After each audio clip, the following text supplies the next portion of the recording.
Good morning, good morning! Pang-ilang linggo na natin dito sa probinsya at sobrang busy natin ilang araw na dahil panay ang labas namin dahil nga meron akong inaasikasong napaka-importanting bagay. So ngayon ilang araw na lang babalik na tayo ng ating tahanan, babalik na tayo ng Manila, babalik na tayo ng Laguna. At bago ako bumalik maglalaba muna ako ng mga damit ko na ilang araw akong hindi nakapaglaba. Gawa ng nabisi nga tayo. At ayan ang ating gagawin ngayon. Ito, hindi ko yan labahin. Ayan lang yung mga lalabahan ko para malinis naman yung mga damit ko na iuwi doon.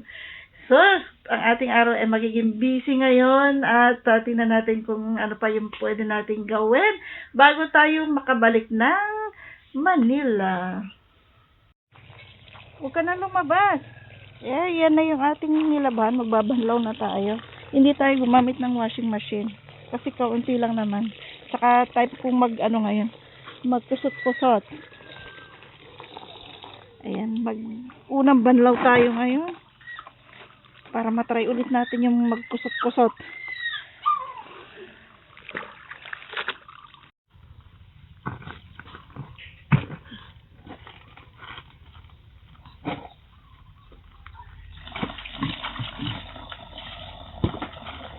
Ayan, pangalawang banlaw ko na to.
Ayan, tapos na tayo magbanlaw. Magsasampay naman tayo ngayon.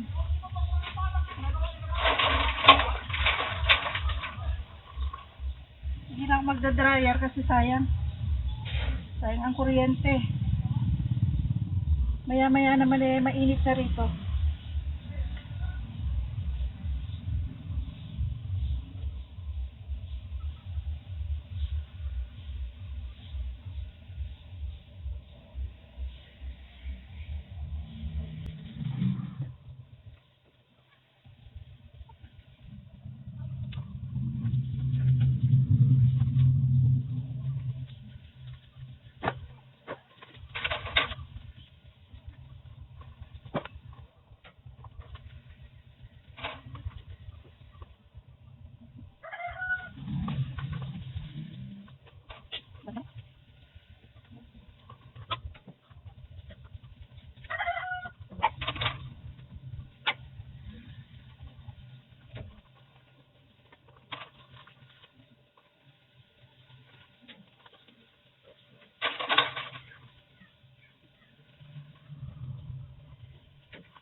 Good afternoon, alas 5 ng hapon. Nandito tayo sa likod ng bahay dahil nag-iikot-ikot tayo at medyo naiinip-inip ako dito. Dahil kaming dalawa lang naman ni nanay ko dito na nag-uusap, maya usap-usap. So medyo naiinip ako. So mag-ikot-ikot tayo dito sa may likod. Ayan ang likod sa kabilang gilid ni nanay. May bahay dyan pero walang tao. Ayan. Ang may-ari ng bahay na yan ay isa sa friends natin, isa sa follower natin. At nasa Manila yata. So sis, kung ikaw ay manonood, ayan ang likod ng bahay nyo. Kasi sabi niya noon, Pasuyo, kuhanan yung bahay daw nila at namimiss nila. So ayan kapatid, yung inyong bahay, ang likod sa may bandang kusina. Ayan. At dito, napakalaking bahay, walang tao. Ayan ang likod ng bahay. Ayan, may mga tanim sila dyan na malunggay, may kamote. Ayan, bayabas pa yata yung isa doon. Oh. Ayan. Kaya lalaking bahay, wala namang tao. Ito yung mga kakahuyan dito. Medyo mahangin ngayon, malamig. Ang simoy ng hangin. Pag gantong hapon, ayan na. Nagsimula ito nung isang gabi pa. Pahangin-hangin na siya hanggang gabi na yan. Kaya pagdating na madaling araw ay kailangan yung kumot mo medyo talagang makapal at makapal din yung suot mo. Ayan. O, diba? Ayan o. Ang lakas ng hangin.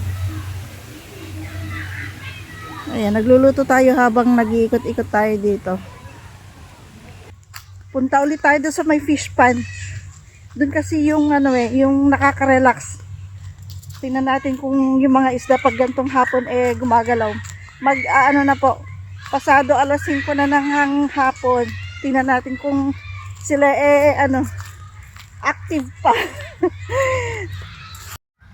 Ayan. Medyo pa naman, maliwaliwanag pa naman. Pasyal-pasyal muna tayo dito. Oh. Marami pa naman tao. May nagtatrabaho pa doon sa bukid, oh. Parang nag-aani.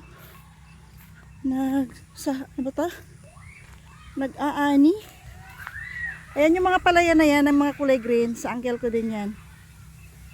At tingnan nyo naman po ito. Look at that.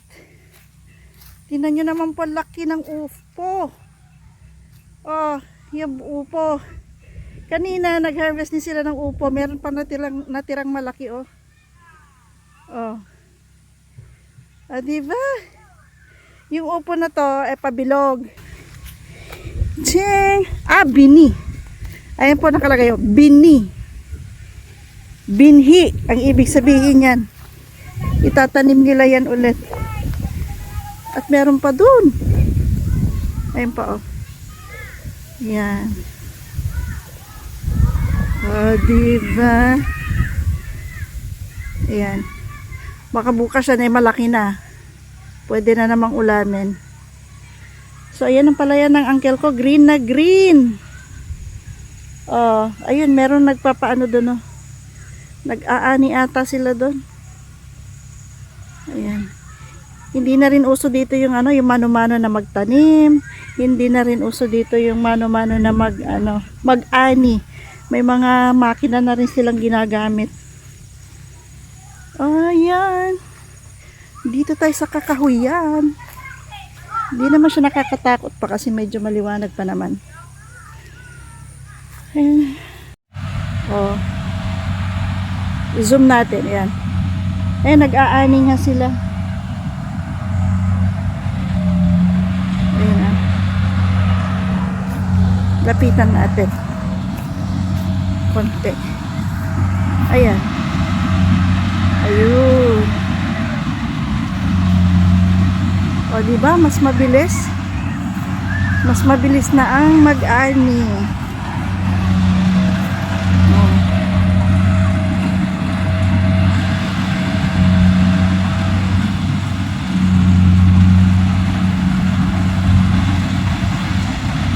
Ganun pala yun.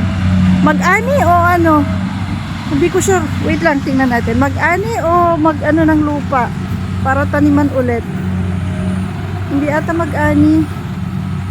Check nga natin. Baka magpatag ng lupa o magbungkal ng lupa. Hindi ko alam, hindi ko sigurado. Wait lang, ha. At ayan, uwi na tayo at medyo dumidilim na. Hindi ko po sigurado kung ano yung ginagawa ko, nag-aani o ano, nagbubungkal ba ng lupa. Hindi ko kasi masyado makita. At ayan ang mga pananim na green, green, green. At tara na. Yung pilapil naman dry na dry naman. Hindi naman siya maputik. Ayan, green, green, green, green. Napakasarap sa mata.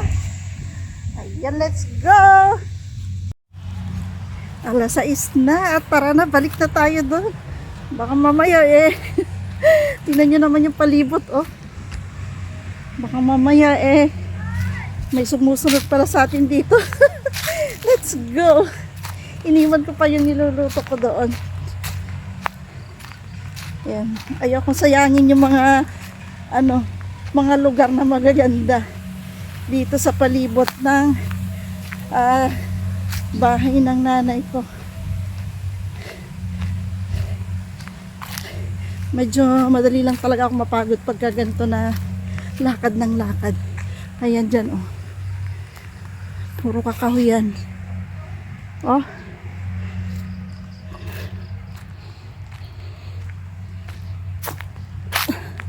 Dito na tayo mag-shortcut.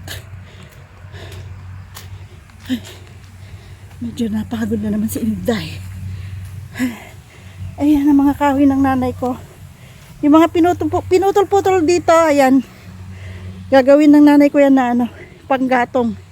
Pag natuyuan na ng yan, tuyong-tuyo na, puputol-putulin yan para gawing panggatong para makatipid sa gas. OMG. Hinihingal ako. At ito yung miracle fruit, andyan pa. Hindi pa yata pwedeng kunin yan. At yung isa, asa na yung isa? Medyo madilim na. Ayun yung isa.